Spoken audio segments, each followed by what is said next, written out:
Hello students, मैं Rakesh Kumar, PGT chemistry, government senior secondary school Nangal Chaudhary, जिला महेंद्रगढ़, हरियाणा।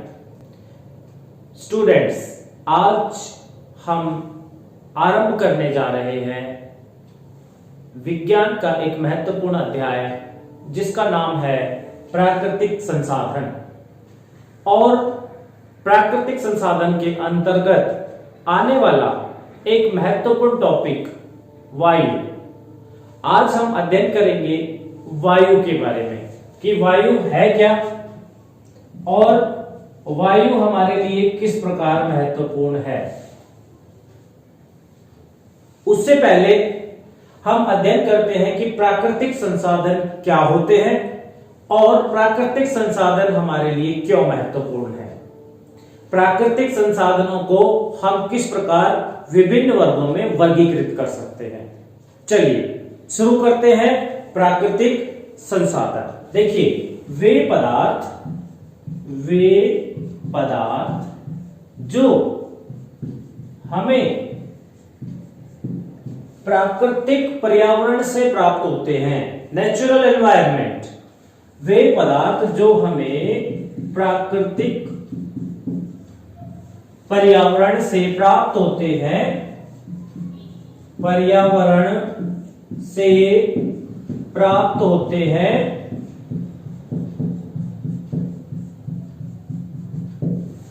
और जो सभी जंतुओं के लिए लाभदायक होते हैं, उनको क्या कहते हैं हम? प्राकृतिक संसाधन। और सभी जीवित प्राणियों के लिए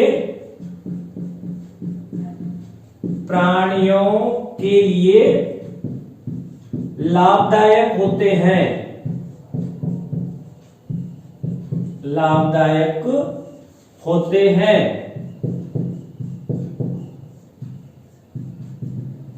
क्या कहलाते हैं वो?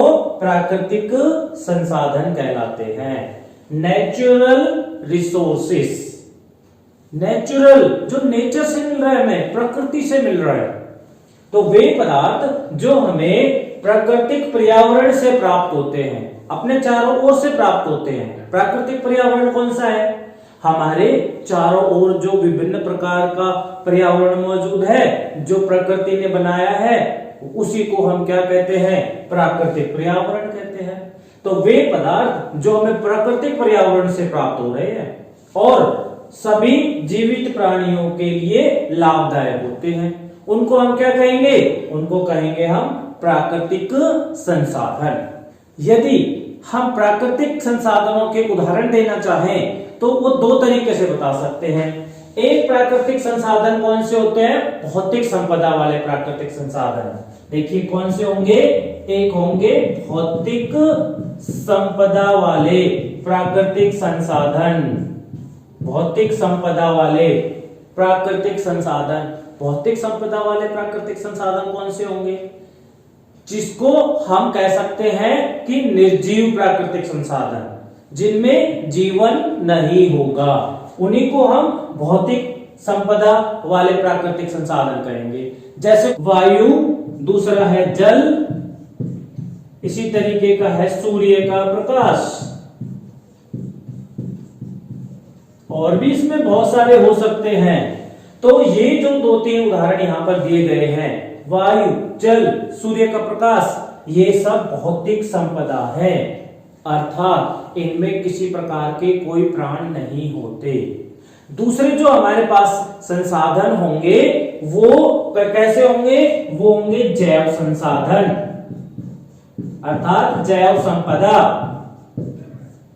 वे संसाधन जिनमें प्राण होते हैं, जो जीवित होते हैं, जिनमें जीवन होता है, वो संपदा इसके अंदर आ जाएगी। तो जैव संपदा में कौन कौन से संसाधन आ जाएंगे जो प्रकृति ने हमें दिए हैं? देखिए, इसमें जंतु आ जाएंगे और पौधे आ जाएंगे। जंतु और पौधों के अलावा सूक्ष्म जीव भी इसी के अंदर आते हैं। सूक्ष्म जीव भी इसी भाग के अंदर आते हैं।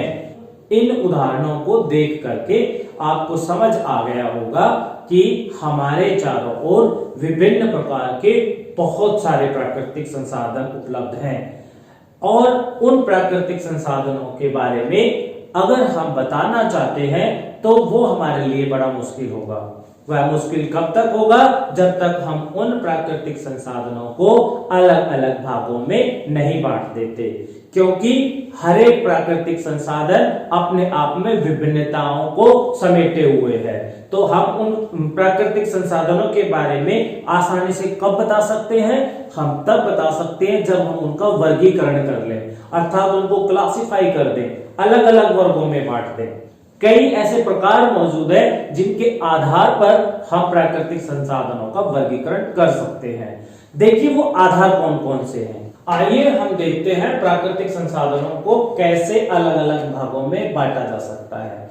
जैसा आपको बताया कि प्राकृतिक संसाधनों को वर्गीकृत करने के लिए कई आधार मौजूद है। उनमें से पहला हमारे पास जो आधार है वो है रासायनिक आधार पर। देखिए रासायनिक प्रकृति या रासायनिक आधार पर प्राकृतिक संसाधनों को 3 भागों में बांटा जाता है। सबसे पहला है कार्बनिक प्राकृतिक संसाधन। प्राकृतिक संसाधन ये कौन से संसाधन होते हैं? देखिए नाम से पता चल रहा है कार्बनिक, अर्थात वे प्राकृतिक संसाधन जिनमें देखिए यहां पर कार्बनिक, ये कार्बनिक शब्द जो है वो कार्बन से बना है, अर्थात वे रासायनिक संसाधन जिनमें कार्बन मौजूद हो।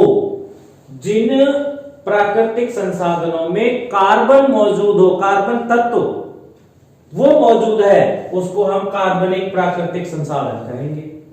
यदि हम कार्बनिक प्राकृतिक संसाधनों के उदाहरण देखना चाहें तो देखिए इसके कौन कौन से उदाहरण होंगे।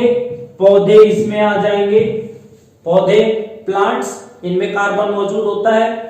दूसरा इसमें जंतु आ जाएंगे, जितने भी जीवित प्राणी हैं वो सब इसके अंदर आ जाएंगे। जैसे हम हैं, हमारा शरीर भी कार्बन से बना हुआ है। तो वे प्राकृतिक संसाधन जो कार्बन से बने हुए हैं वो कार्बनिक प्राकृतिक संसाधन होंगे। ठीक है, इसमें सूक्ष्म जीव भी आ जाते हैं। सूक्ष्म जीव के अंदर भी कार्बन मौजूद होता है। ठीक है, अब हम आते हैं अपने दूसरे प्रकार पर। रासायनिक आधार पर प्राकृतिक संसाधन जो होंगे वो अकार्बनिक भी हो सकते हैं। अकार्बनिक प्राकृतिक संसाधन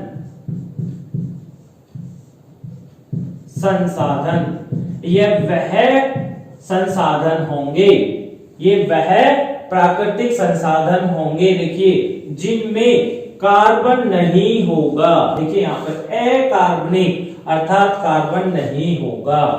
तो यहां पर हम लिख सकते हैं कि वह प्राकृतिक संसाधन जिसमें कार्बन नहीं होता, अर्थात अगर हम अकार्बनिक प्राकृतिक संसाधन का उदाहरण देखेंगे तो उनमें कार्बन हमें संघटक के रूप में नहीं मिलेगा। इसके उदाहरण है वायु, जल और खनिज। ऐसे बहुत सारे आपको उदाहरण मिल जाएंगे जिनमें कार्बन नहीं होगा, अर्थात अकार्बनिक प्राकृतिक संसाधन। तीसरा प्रकार है हमारे पास मिश्रित प्राकृतिक संसाधन। प्राकृतिक संसाधन, ये मिश्रित प्राकृतिक संसाधन कौन से होंगे? देखिए मिश्रित प्राकृतिक संसाधन वो होंगे जिनमें कार्बनिक और अकार्बनिक दोनों मिक्स हों, अर्थात जो कार्बनिक और अकार्बनिक प्राकृतिक संसाधनों का मिश्रण है उसको हम मिश्रित प्राकृतिक संसाधन कहेंगे। मिश्रित प्राकृतिक संसाधन का जो उदाहरण है वह भूमि आ जाता है। अब हम चलते हैं प्राकृतिक संसाधनों के वर्गीकरण के दूसरे आधार पर। दूसरा आधार देखिए कौन सा है, दूसरा आधार है उपलब्धता के आधार पर। प्राकृतिक संसाधन उपलब्धता के आधार पर अर्थात अवेलेबिलिटी के आधार पर कितने प्रकार के होते हैं, आइए देखते हैं। देखिए उपलब्धता और मात्रा के आधार पर प्राकृतिक संसाधन दो प्रकार के होते हैं। वे कौन कौन से हैं? देखिए दो प्रकार के होंगे, आप याद रखिएगा कि उपलब्धता और मात्रा के आधार पर प्राकृतिक संसाधन जो हम अपने चारों इतने सारे देख रहे हैं वो दो ही प्रकार में आ जाएंगे। कौन कौन से होंगे वो? नंबर एक रहेगा 6 प्राकृतिक संसाधन। प्राकृतिक संसाधन 6 प्राकृतिक संसाधन, वे प्राकृतिक संसाधन जिनका क्षय हो सकता है। क्षय का मतलब जो नष्ट हो सकते हैं। 6 प्राकृतिक संसाधन अर्थात वे संसाधन जिनकी मात्रा निश्चित है और जो लगातार उपयोग करने के बाद एक दिन समाप्त हो जाएंगे। क्षय को क्षयित भी कहते हैं। क्षयित का मतलब जिनका क्षय हो जाना, खत्म हो जाना, नष्ट हो जाना। तो वे प्राकृतिक संसाधन जिनका एक दिन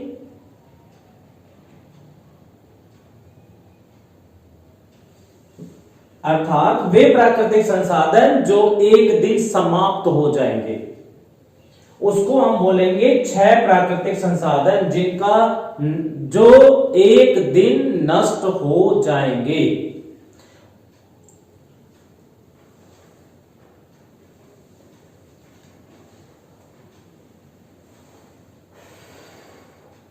उपलब्धता और मात्रा के आधार पर दो प्रकार के। चलिए देखते हैं दो प्रकार कौन कौन से हैं। पहला है 6 प्राकृतिक संसाधन, वे प्राकृतिक संसाधन जिनकी मात्रा निश्चित है और जो एक दिन लगातार उपयोग करने के बाद समाप्त हो जाएंगे। उन प्राकृतिक संसाधनों को हम 6 प्राकृतिक संसाधन कहते हैं। ये क्या होंगे? एक दिन नष्ट हो जाएंगे अर्थात समाप्त हो जाएंगे। अगर हम इनका लगातार ऐसे ही उपयोग करते रहेंगे तो ये समाप्त हो जाएंगे। इसके उदाहरण अगर मैं बताऊं आपको तो इसके उदाहरण में सबसे पहले खनिज आ जाते हैं। खनिज पदार्थ जो प्रकृति ने हमें दिए हैं और हम लगातार जिनका प्रकृति से दोहन कर रहे हैं, एक दिन खत्म हो जाएंगे क्योंकि इनकी संख्या सीमित है। खनिज पदार्थों की तरह ही पेट्रोलियम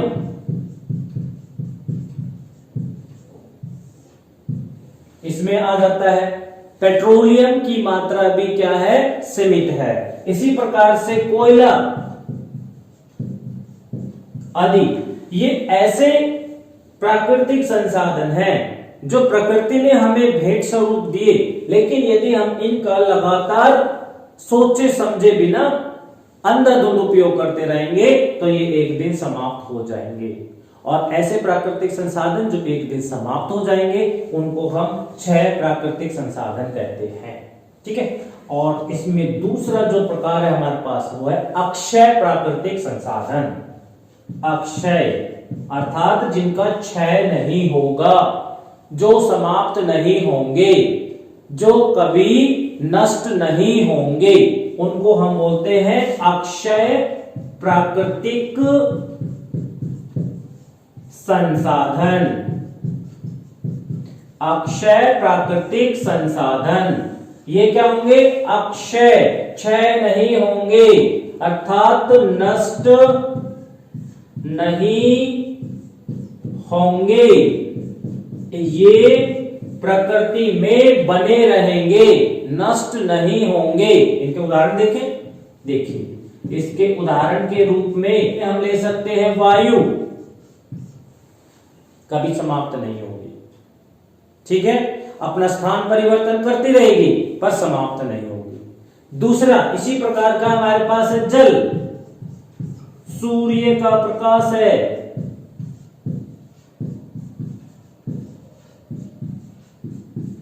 ये ऐसे प्राकृतिक संसाधन हैं जो अक्षय हैं, समाप्त नहीं होंगे। लगातार उपयोग करते रहेंगे।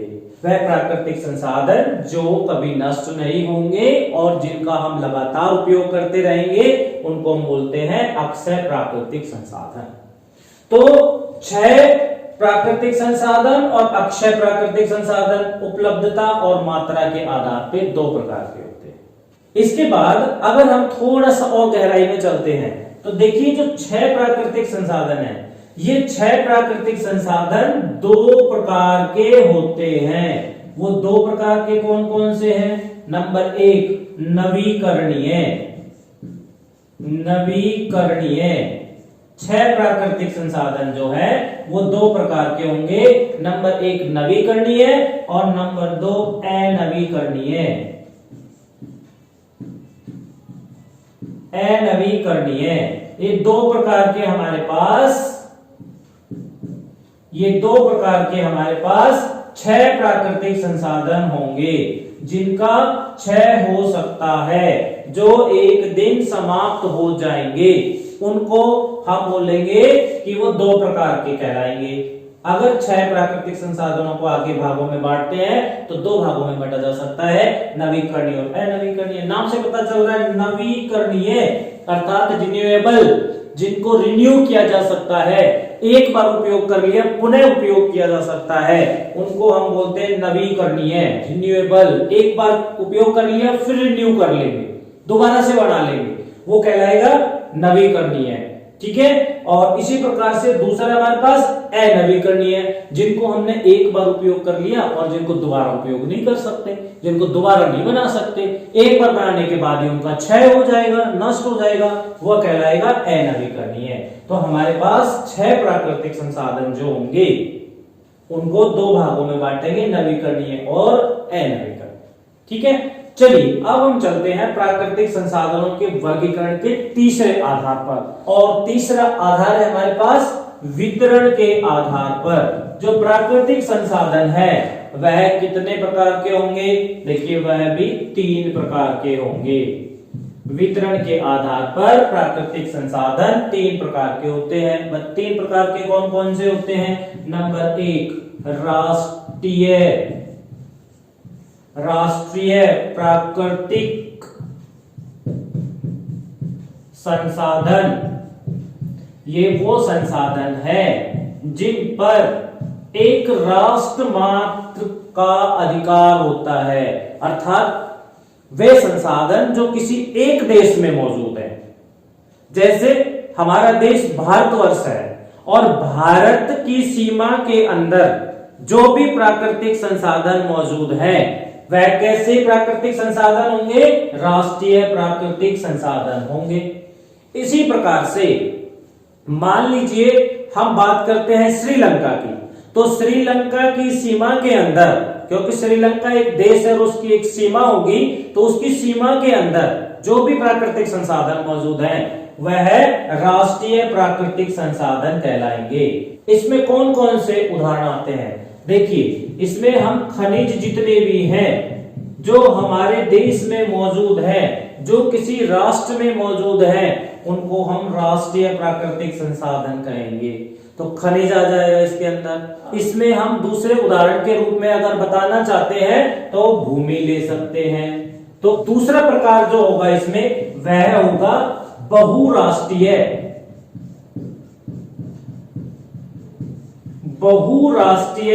प्राकृतिक संसाधन।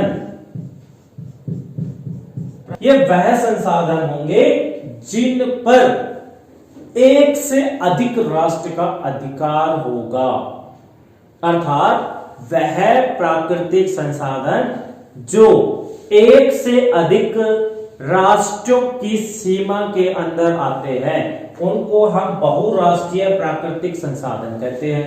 अर्थात एक देश का अधिकार नहीं होगा और एक देश से ज्यादा का अधिकार मिलेगा। ठीक है। तो वो जो संसाधन होंगे बहुराष्ट्रीय प्राकृतिक संसाधन होंगे। जैसे उदाहरण अगर हम इसके दें तो इसमें आ जाएगा नदी। देखिए कई ऐसी नदी हैं जो एक देश से निकलती है और बह करके दूसरे देश में चली जाती है, तो नदी इसके अंदर आ जाएंगी। इसके अलावा अगर हम और भी देखते हैं प्राकृतिक संसाधन जो एक से ज्यादा देश में शामिल हो सकते हैं, उसमें झील का उदाहरण है। वितरण के आधार पर प्राकृतिक संसाधनों का जो तीसरा प्रकार है वह है अंतरराष्ट्रीय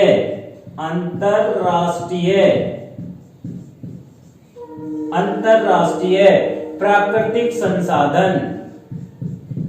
देखिए नाम से पता चल रहा होगा आपको, अंतरराष्ट्रीय अर्थात बहुत सारे देशों पर जिन प्राकृतिक संसाधनों का अधिकार है, अर्थात कुछ ऐसे भी प्राकृतिक संसाधन हैं जिन पर लगभग सभी देशों का अधिकार है, अर्थात कोई भी देश जिन संसाधनों का उपयोग कर सकता है वह अंतरराष्ट्रीय प्राकृतिक संसाधन कहलाते हैं। और इन संसाधनों पर किसी एक देश मात्र का अधिकार नहीं होता, जिस देश में ये पहुंच जाए वहीं पर इनका उपयोग हो जाता है। जैसे उदाहरण के लिए वायु है, वायु एक देश से दूसरे देश से तीसरे देश में प्रवाहित होती है, तो वहां पर उस वायु पर उन सभी देशों का अधिकार होता है उपयोग करने का। तो वायु जो हो गई वह कैसा प्राकृतिक संसाधन है? अंतरराष्ट्रीय प्राकृतिक संसाधन है। इसके अलावा सूर्य का प्रकाश अर्थात सूर्य की ऊर्जा अगर हम कहें तो सूर्य की जो ऊर्जा है उस पर भी सभी देशों का अधिकार है। पूरी पृथ्वी पर जो सूर्य अपना प्रकाश या ऊर्जा दे रहा है तो वह सभी देशों को मिल रहा है। तो सूर्य का जो प्रकाश है या सूर्य की जो ऊर्जा है वह अंतरराष्ट्रीय प्राकृतिक संसाधन है। चलिए अब हम चलते हैं कि जो एक प्रमुख हमारा प्राकृतिक संसाधन है वायु। यह देखिए वायु जो एक बहुत ही महत्वपूर्ण प्राकृतिक संसाधन है, अंतरराष्ट्रीय प्राकृतिक संसाधन में जिसकी गिनती हो रही है, बहुत ही महत्वपूर्ण है। इसके बारे में हम अध्ययन करते हैं। वायु क्या होती है, वायु का प्रवाह कैसे होता है, वायुमंडल क्या है, इन सब के बारे में हम जानते हैं। चलिए प्राकृतिक संसाधनों में सबसे महत्वपूर्ण एक प्राकृतिक संसाधन है वायु, अर्थात जिसको हम कहते हैं एयर।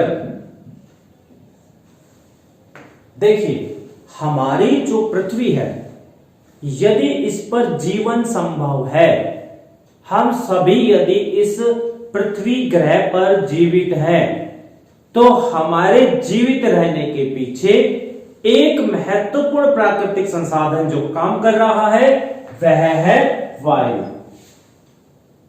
एयर। यदि यह वायु इस पृथ्वी पर नहीं होती तो आप और हम सबका जीवन इस पृथ्वी पर संभव नहीं होता। आपने मंगल ग्रह का नाम सुना होगा, आपने चंद्रमा के बारे में सुना होगा, जहां पर वायु मौजूद नहीं है। और वहां पर वायु मौजूद नहीं है, इसी वजह से जीवन संभव नहीं है। चंद्रमा जो लगभग पृथ्वी के बराबर ही सूर्य से दूर है, तो पृथ्वी पर एक तरफ जहां जीवन संभव है वहां चंद्रमा पर जीवन संभव नहीं है। उसका प्रमुख अंतर क्या है? प्रमुख अंतर है कि चंद्रमा पर वायु नहीं है।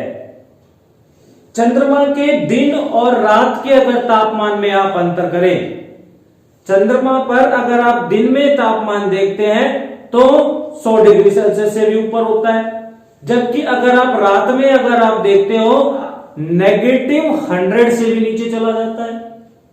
इतना ज्यादा तापमान का अंतर किस वजह से है? क्योंकि वहां वायु नहीं है। वायु नहीं है, इसी वजह से वहां पर जीवन संभव नहीं है। देखिए अगर मैं आपको दिखाऊं, ये हमारी पृथ्वी है और हमारी पृथ्वी के चारों ओर, ये देखिए हमारी पृथ्वी के चारों ओर वायु का एक पूरा आवरण है।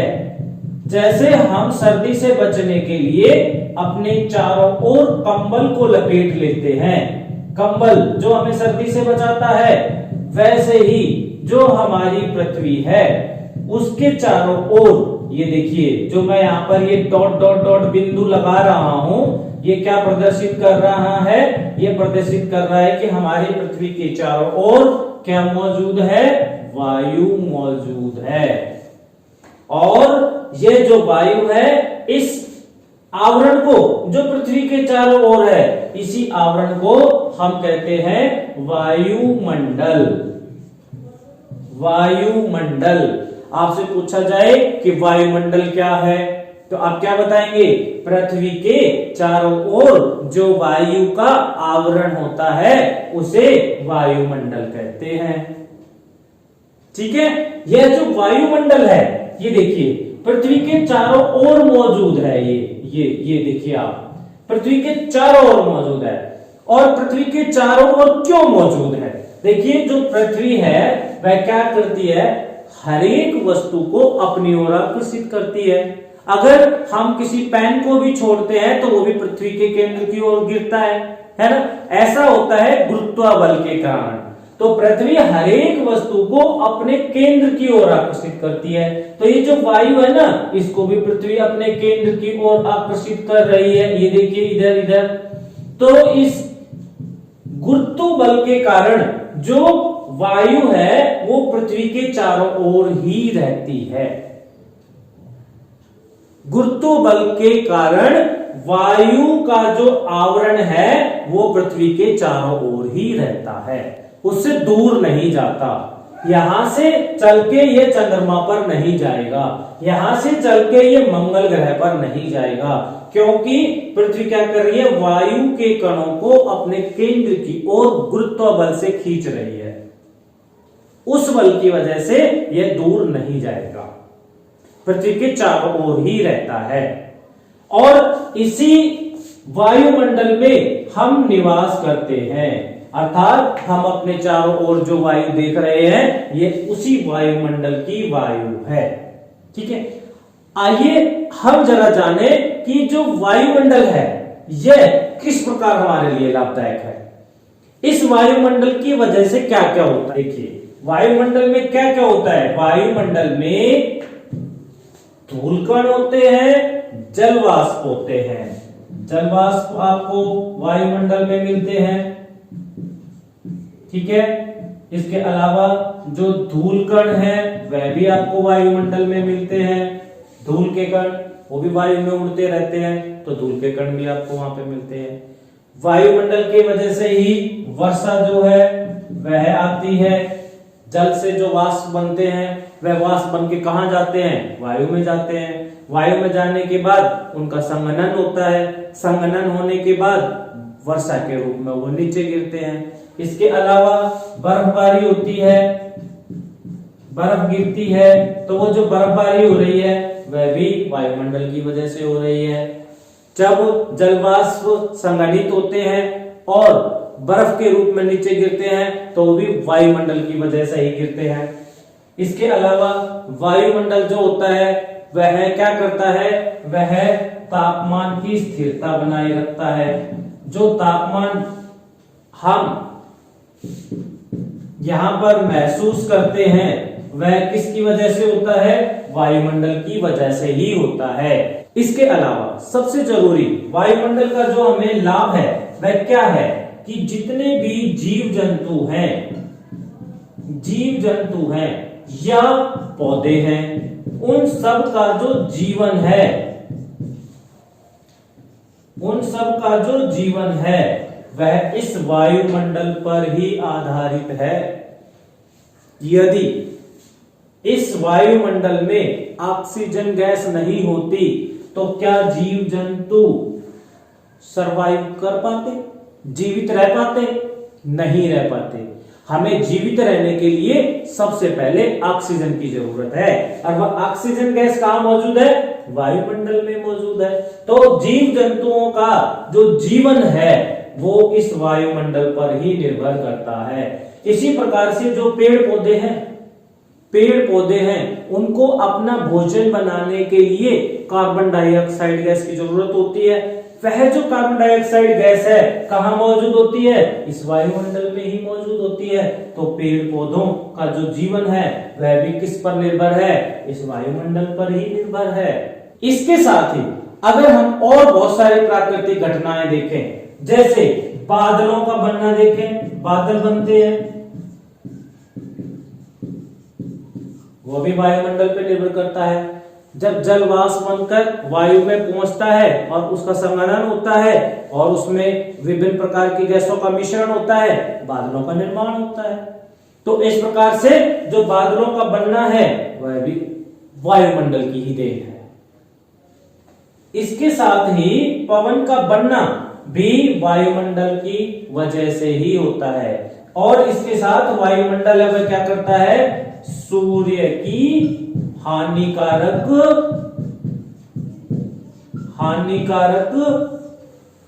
किरणें, पराबैंगनी किरणें जो होती हैं उनको रोकता है। सूर्य की हानिकारक अल्ट्रावायलेट किरणों को रोकता है, जिससे हमारा जीवन सुरक्षित रहता है। तो ये बहुत सारी ऐसी घटनाएं हैं कि जिससे हम कह सकते हैं कि हमारे लिए वायुमंडल अति आवश्यक है।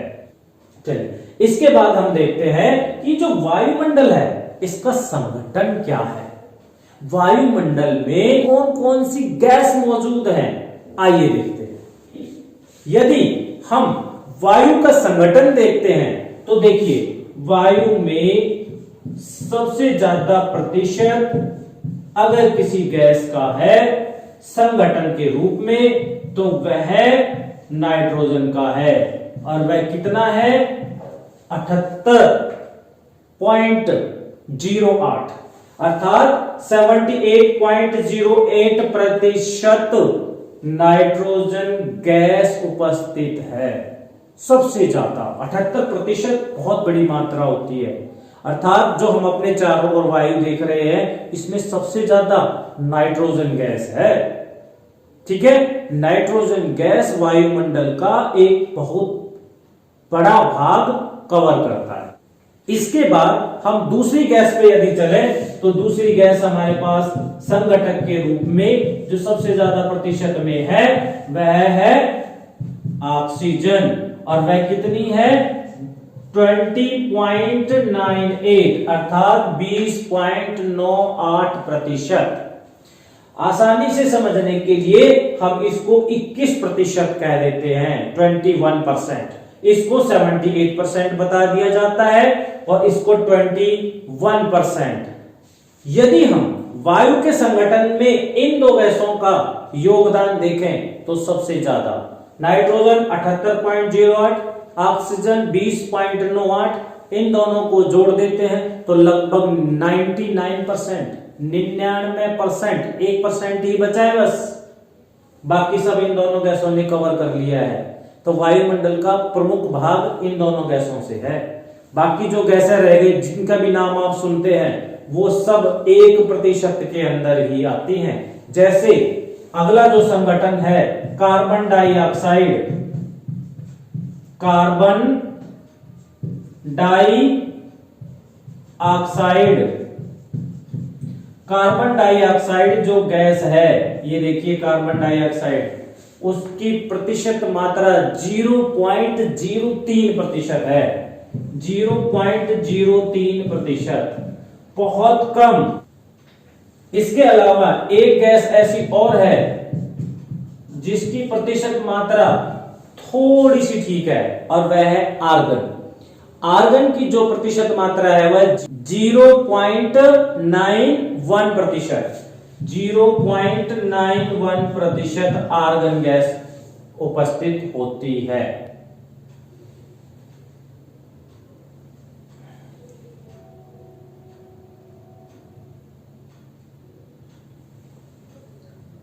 आर्गन के अलावा अन्य जो उसमें संघटक रह गए, अन्य वो ट्रेसिस के रूप में होते हैं। अन्य जो ट्रेसिस के रूप में होंगे, बहुत कम मात्रा में होंगे, उनकी जो प्रतिशत मात्रा है वह 0.04% होगी।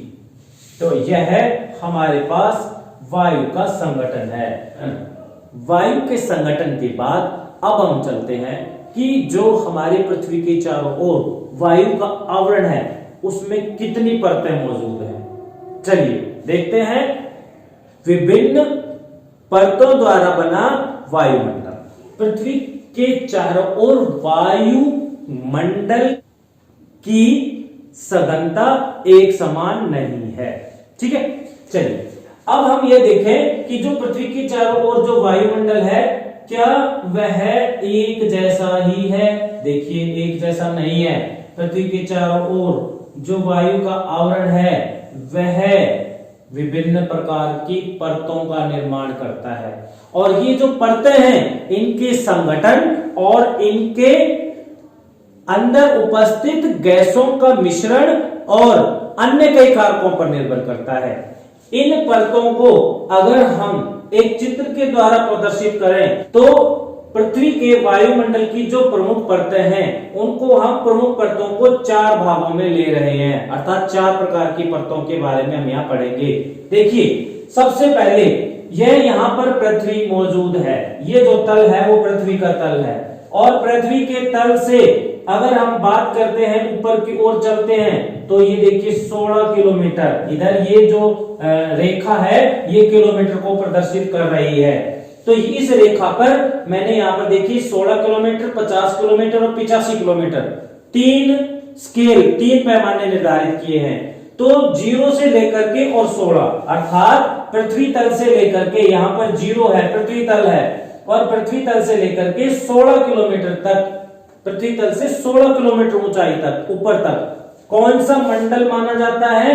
क्षोभ मंडल माना जाता है। क्षोभ मंडल, हम इसी मंडल के अंदर अर्थात यहाँ पर रहते हैं क्षोभ मंडल के अंदर। इसमें धूलकण भी होते हैं, इसमें जलवाष्प भी होते हैं, इसके अंदर ही हमारे लिए जो जीवनदायिनी गैस है ऑक्सीजन वह भी होती है, नाइट्रोजन भी होती है।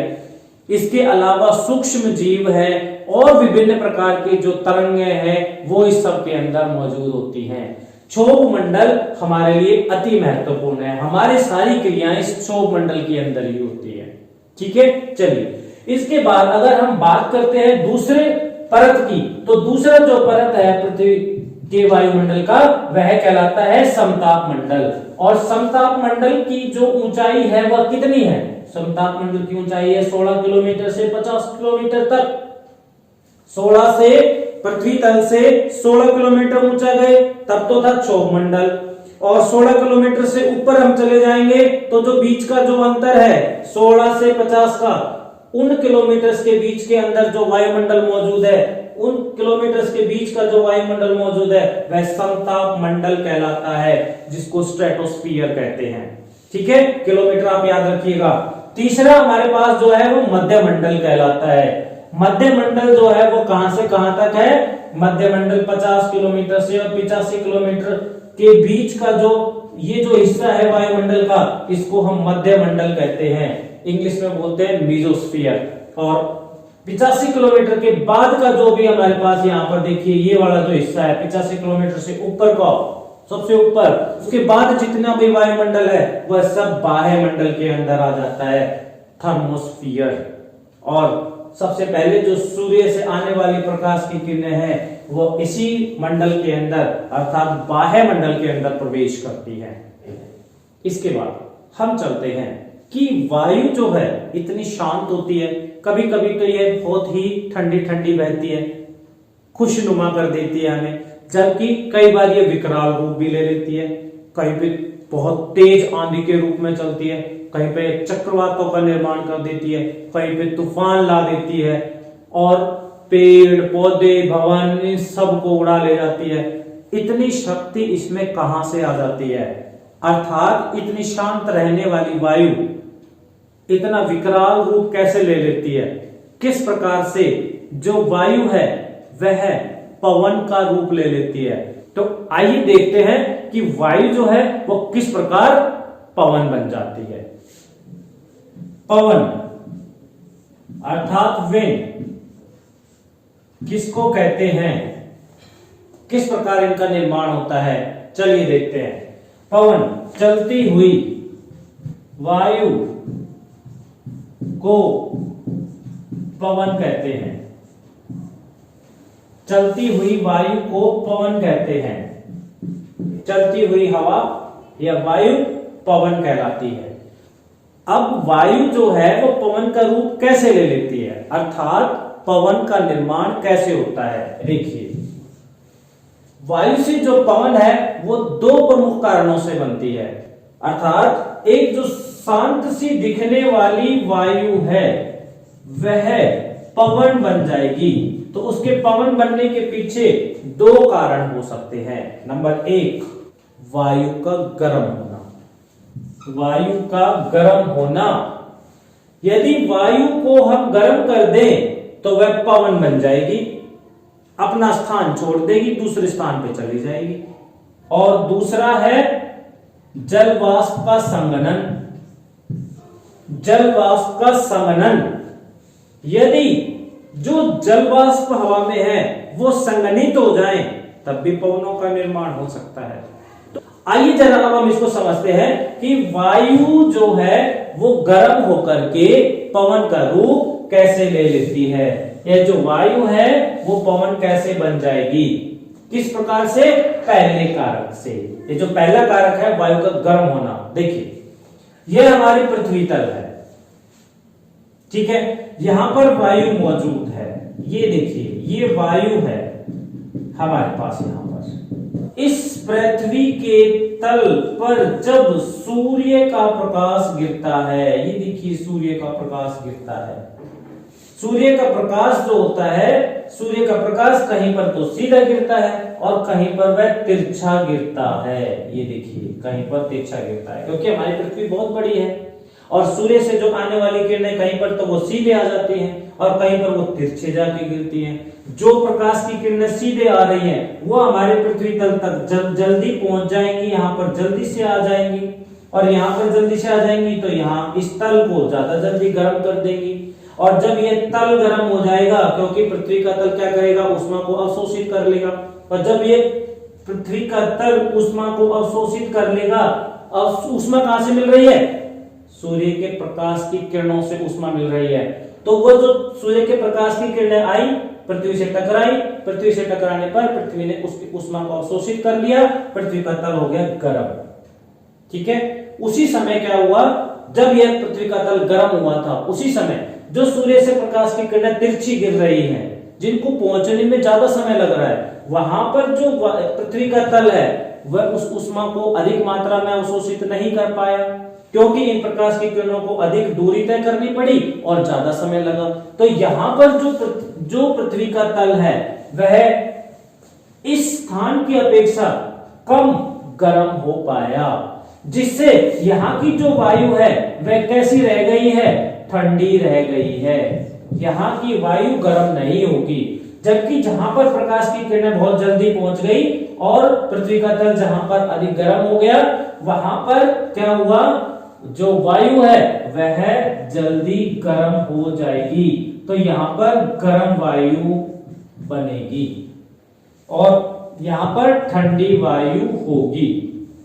जहां पर सूर्य के प्रकाश की किरणें तिरछी गिर रही है वहां ठंडी वायु होगी, जहां पर जल्दी से और सीधे गिर रही है, पृथ्वी तल अधिक गर्म हो रहा है, वहां पर गर्म वायु होगी। और गर्म वायु जो है वह हल्की होती है, अर्थात वायु को जब हम गर्म कर देते हैं ना तो वह हल्की हो जाती है, और जब वो हल्की हो जाती है तो ऊपर की ओर उठ जाती है, ठीक है। देखिए कैसे उठ जाएगी, यहाँ पर जो वायु है ना, जब उसको ऊष्मा मिलेगी ना तो वह विरल भी हो जाएगी और हल्की हो जाएगी, उसके कण दूर दूर फैल जाएंगे। जब दूर दूर फैल जाएंगे तो उसका जो संगठन है वह विरल हो गया और वह हल्की हो गई। हल्की होते ही ये जो वायु है यहाँ से अपनी जगह छोड़ देगी, और यहाँ से अपनी जगह छोड़ देगी और कहाँ चली जाएगी, ऊपर उठ जाएगी।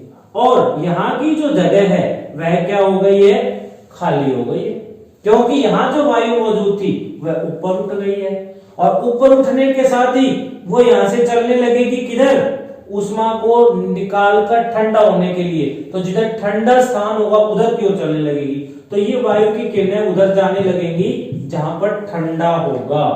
और क्योंकि यहाँ पर ये जगह जो है वो खाली हो गई है, तो इस जगह को भरने के लिए ये जो वायु है ये यहाँ पर आएगी, अर्थात इस वायु के अंदर गति हो जाएगी। तो इस प्रकार से जो वायु है वह देखिए उसका इस प्रकार से प्रवाह बन गया। ये देखिए इधर की वायु यहाँ आ गई, यहाँ से इधर, और ये वायु का प्रवाह बन गया। और वायु यदि प्रवाहित होने लगे तो क्या कहलाती है? पवन कहलाती है। तो इस प्रकार से पवनों का निर्माण होता है। पवनों का निर्माण वायु के गर्म होने से होता है। आशा है आज का लेक्चर आपको समझ आया होगा।